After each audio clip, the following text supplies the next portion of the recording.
if you want to link or unlink your Pokémon TCG Pocket account to your Google account.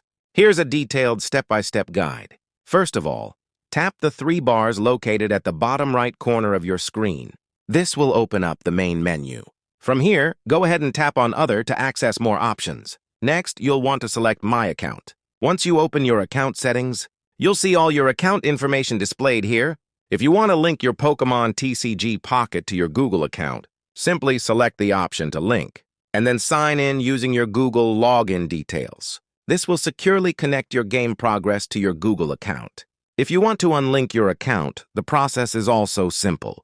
You can unlink by choosing to link your account on another device. Doing this will automatically disconnect it from the previous device or account setup.